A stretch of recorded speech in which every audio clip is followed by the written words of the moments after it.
There you go. Nice. How many people you have all? Just only 7 so far. I'm gonna give them what? It's not 7 yet even. Oh, Jordan, I'm getting you to watch this. We'll give everyone a couple minutes. Minute or two.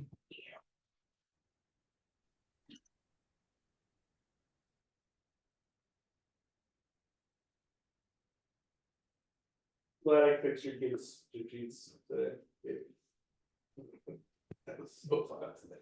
What? They had both gym sheets inside the top. Dude, I don't It want was- to go with that. Jackson and Randall. I'm gonna mute us until Yeah, can you- until everyone shows.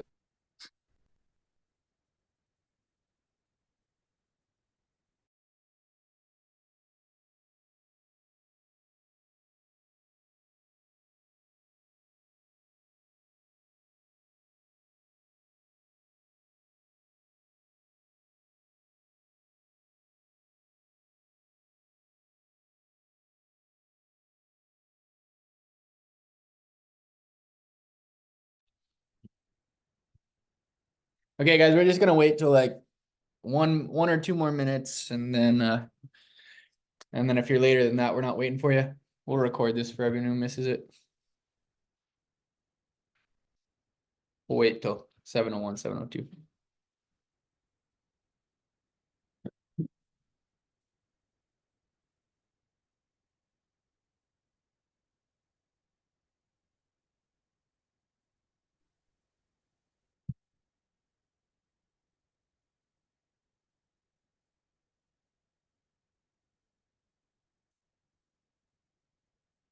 Okay, let's just go.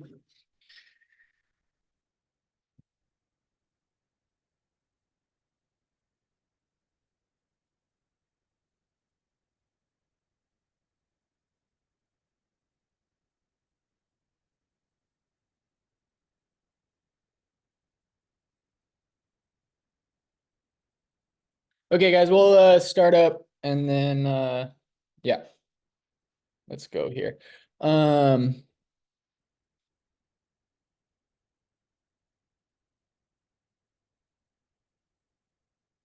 Okay, so I don't have a ton that I wanted to go over, just a couple of specific things from the day.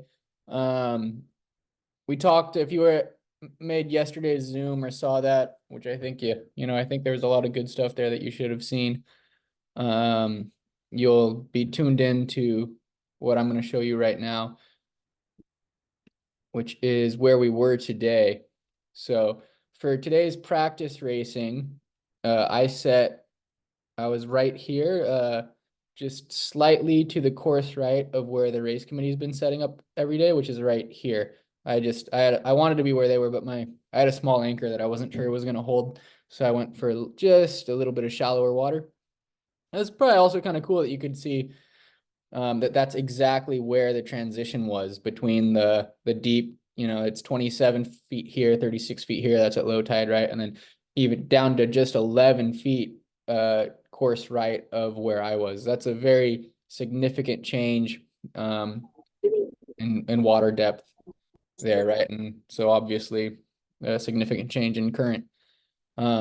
The top mark that we were using, that P mark, is this one right here. That's also on the border of the channel. So there's a very specific reason that we used that mark for your mark today. You can see the beat was only just a little bit shorter than what we had at the Women's North Americans, which is these 2 marks here, were some of the top mark positions. So the top marks were kind of around this range. So only maybe 10 to 20% shorter of a first beat. Will probably be longer, I guess, for the open still tomorrow. The upwind legs felt very short, I'm sure, to you guys. The one that I hopped in with Augie and watched certainly felt very short. And that's because everyone blasted off the pin and sent it over into 40 feet in the ebb tide, which is the right thing to do. But it's also, I think you guys saw, very, very easy to overstand the top mark, which is what the entire women's fleet did in the first ebb tide race of the regatta. Or I think it was only the only one. Yeah, we only really had one. So that's pretty simple strategy. Sail the upwind leg in the white part of the map in the channel with the ebb tide, and make sure that you get back onto port understanding, well, don't overstand the top mark. I was going to say get back onto port and make sure that you understand the top. You understand the top mark, but it's like you're not actually understanding if you've done the math and factoring in the current properly, right? It's potentially like to tack on the ley line, it's not going to look like you're on ley line if you factor in the current. So one of the things you could do is you pick a point on land. This is maybe something more for the reach, right? You pick a point on land and use like a bearing and a line sight, line that up with the mark that you're aiming to see how you're actually tracking over the water or over the ground, right? Because the direction that your boat is pointing is not actually the direction that your boat's moving over the ground when you factor in the current.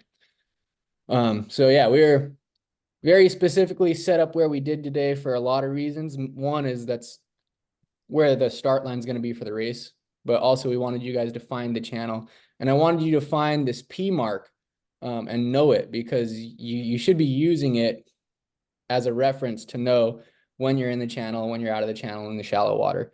And I think that's going to be huge gains all weekend long for those who can figure that out, especially on the inner loop when you're doing an upwind, downwind, and then another upwind, all in this area where you have the option to either sail in the channel or make it back into the shallow water. So you got to kind of know where you are relative to that channel in order to play that effectively. So everyone figured out that we wanted to sail the beat on starboard first and stay in the channel. Not everybody figured out that the ebb tide was going to make you overstand the mark. So hopefully we do better there tomorrow. What we didn't see a lot of was jibe setting at the top. So if you rounded this mark and immediately jibe set, the people who did do it every time they gained, I think, right? I don't think anyone's going to say they jibe set and lost unless they weren't sailing very well.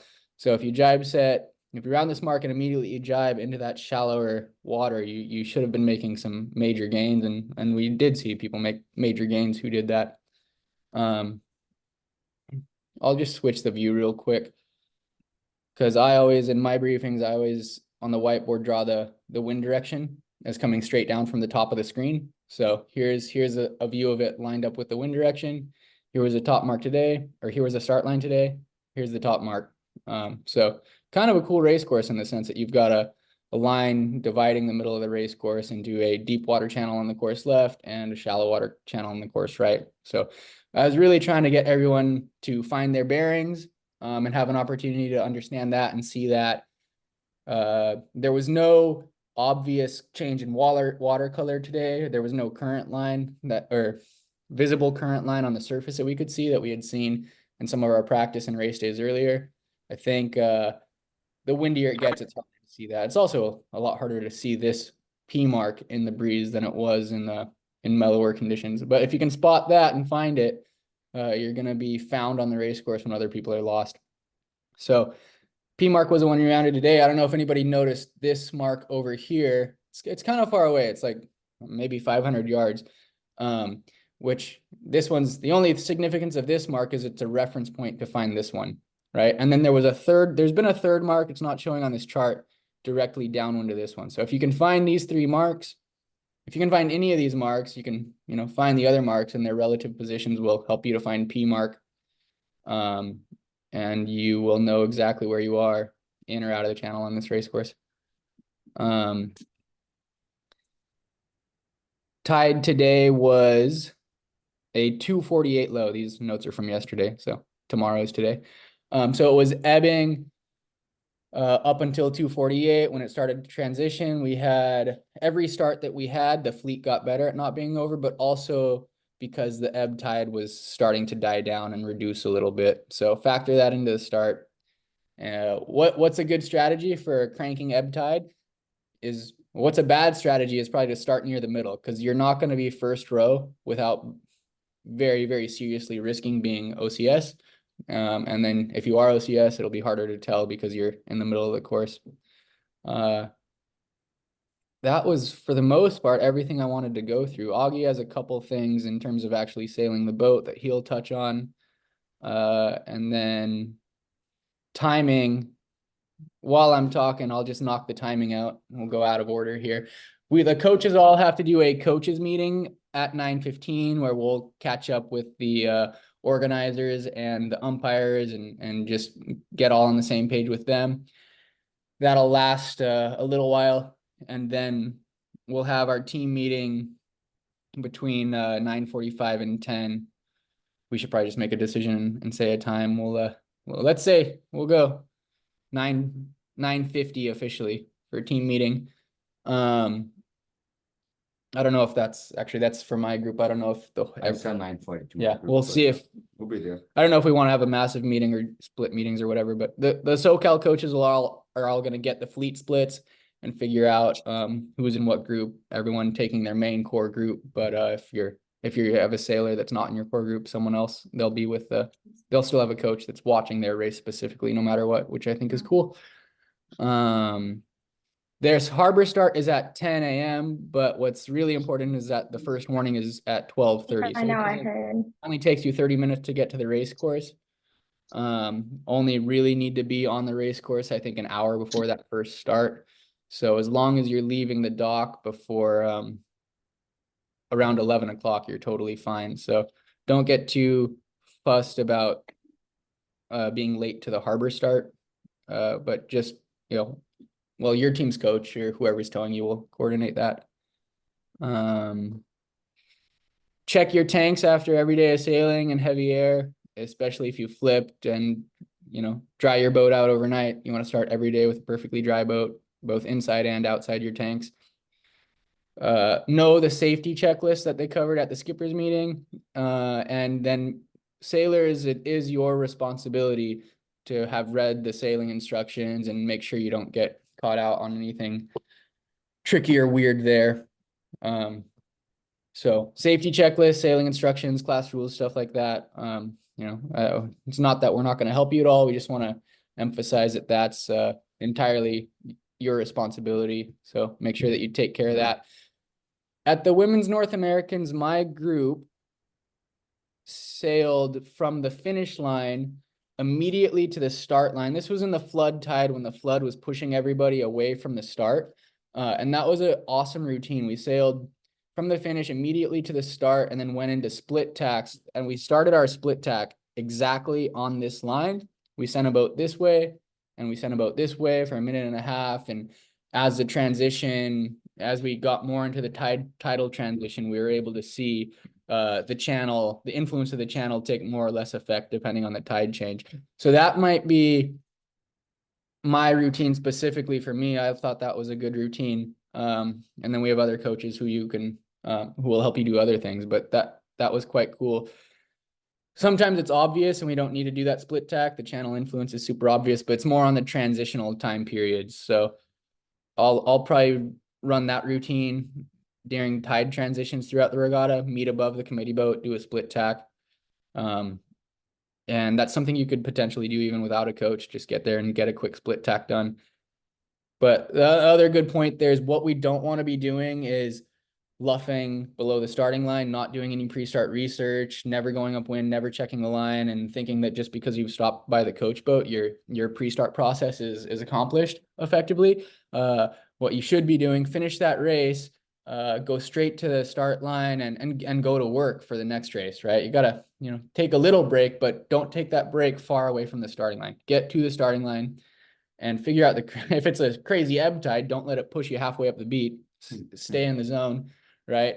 And go to town on your research, check the line, do a split tack, check your boat speed, and then, bring some information when you come and talk to the coaches, because we'll all be talking together. We'll have the race course, pretty well dialed, and an engaged sailor who's contributing something to the conversation and has their own brain switched on a little bit is going to do much better than a sailor who's just luffing around back and forth and trying to let the coach do all the thinking for him. So do the best you can there. If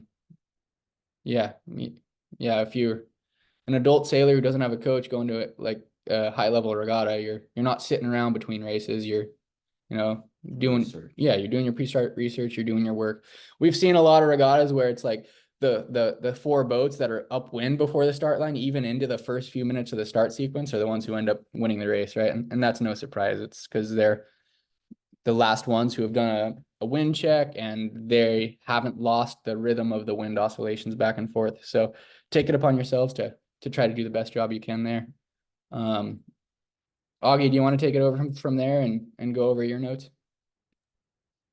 Yeah, that sounds good. I'm still Can sharing. everyone hear me? Yeah, just press stop share. Yeah, we can hear you, Augie. All right, sweet. Well, I think today was a pretty good day to just go and test everything out. It seemed like the breeze was honestly what I was going to be expecting the rest of the week. So I think I wanted to start with the upwinds. It seemed like a lot of people were a little bit overpowered. Remember that we want to be able to put the bow down in these conditions. The boat has a flat bottom, right? It's meant to be a planing hull in the conditions where we're having like over almost 13 knots. And today we're probably seeing anywhere between 16 and 20. So if you're unable to put the bow down and keep your boom within the corner of your boat, that means that you needed to pin down. I think that there is a lot of people that were putting the bow down and doing a good job of putting the bow down. But if our jib isn't set up correctly, then we're not getting the full potential from our sails, right? The jib shape is really controlled by our settings. So like with the main, we have the Vang, we have the Cunningham, we have the outhaul. Like we can do a lot of things to change the shape of our sail. Whereas if we're going to the jib, we don't really have anything other than playing with the in-hauler, which is our windward sheet, or if or our rake. So what raking back does is it opens up the top of our jib, and it decreases the distance from where you're trimming at the bottom and where the top of the sail is. So what that does is it opens up that top layer, and it allows us to match the profile of our main versus the profile of our jib. And so that's what we're really looking for in the ability to like create a faster boat. So I think for everyone, we want to make sure that we're getting a setting that at least goes down to 20'4". And I usually run around 29 to 30 tension. To me, it kind of depends on which boat you have. Simmons, usually I go a little bit less tension, and Zim, I tend to have a little bit higher tension. And we can get in, if you want to ask me why that's different, you can find me tomorrow and I'll explain it to you, but that's just generally what I've gone with, and that's what I've seen success with in the past. But I think that all of us need to make sure that we have those settings and are actually using them. If you need help pinning down on the water, or you need help getting coached through how to pin down on the water, it's absolutely okay to come and talk to me. But I just want you guys to make sure that you're actually pinning down to those settings. We had one sailor today do that, and it made an immense difference, I think, in their sailing upwind. For the downwinds, I think that I have 2 points that I wanted to make.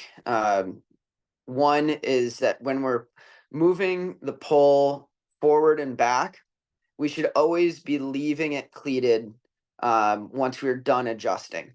If you have the guy in your hand and you don't have it in the cleat, the transfer of energy from the sail to the boat is like a 4-step process.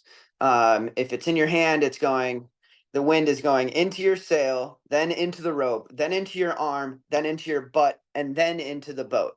Whereas if it's in the cleat, the power from the sail goes directly into the boat, and that's going to get the most efficient transfer of energy, and that's where you're going to see yourself kind of get into waves a little bit sooner. Which kind of brings me to my next point, which is we need to be moving our body weight. I saw people moving, but I don't think that we were moving to the level that we could. This is in and out of the boat. So like not just fore and aft, which I think none of us, not a single person, was moving fore and aft enough, but also into the boat and out of the boat. Right? If we're heading up, we need to make sure that the boat is flat. Skippers, that means that we need to bring our shoulders in. Crews, we need to bring our shoulders out. If we're heading down, crews, we can bring our shoulders in, and skippers, it can be out, just to make sure that we're staying flat throughout that process. And then when we're coming to like the leeward side of a wave or something like that, we need to make sure that we're talking about which way we're going, right? If you're catching a wave, make sure that the skipper is talking about, hey, we're going to bring this up or we're going to bring it down, because being preemptive on where we're moving our body weight is going to really save us in the long term. If we're not in the same communication and we're heading down and our crew thinks that we're heading up, that's going to create a very unstable boat. So the communication on where we are moving our body weight is very, very important. Like when I was sailing 470s, the verbiage that we used was up wave or down wave, and I think that like that should be stated before we're pumping into the next wave. So if you're just taking it up or down, it's a very up down. It doesn't sound like they don't sound similar at all. And I think that it's really important when you're having communications that are opposite to be different sounding words. So that's something that maybe you guys can adapt and use in your boats tomorrow. But the gist of this is also we need to be moving more. So moving forward, moving back, to be able to facilitate us getting onto those waves. That was the main takeaways that I had from today, and I don't want to get into it much further because I think that that's, if we all work on that, we're going to see very big improvements in our boat handling on the downwind. Yeah, that's about it for me. Cool. Thanks. Thank you for that. That's pretty much, yeah, we're trying to keep this short so you guys can enjoy your evening and rest and be ready for tomorrow. Quick point on hydration, guys. Everyone needs to do a much better job drinking water on the water as always, but you can really get ahead of the game there right now on shore at night and in the morning. So water intake's massive, especially as a long regatta. It's going to be a windy regatta. You're going to get tired. So it's a water drinking and sleep competition. Who can drink the most water, who can sleep and show up every single morning ready to sail your best. So we'll just, before we wrap it up here, let's just go to race day 1, tide times. We'll just check on that. 11:14 is the high tide. And then it's kind of starting to transition into an ebb from 11:14 onwards. So it will be ebbing throughout the entire day. There's a 3:52 low tide, right? So potentially, actually, if we're out there, that the ebb will be dying and then going to slack, and we probably won't really see a flood. We'll see the beginning of the transition from flood to ebb at the end of the day. You'll notice we talked about the rule of 12ths, and this is based off a 6-hour tide cycle, and these are not quite 6 hours, right? From 12:10 to 4:51. So if you want to learn more about that, just Google, was it diurnal tides and semi-diurnal tides and the different types of tide cycles. But it's still the case that the rate of increase and the rate of decrease is still relevant here, right? It starts slow, increases, and then tapers off. So yeah, I think that's everything, and we will see you guys tomorrow. If anyone has any questions, shoot them now. Otherwise, we'll see you tomorrow. Yeah, I think that's it. I think we're good. Right, thank you, Augie. All right. Thanks, guys. We'll see you. Thank you. Thanks, Greg. Thank you. Thank you.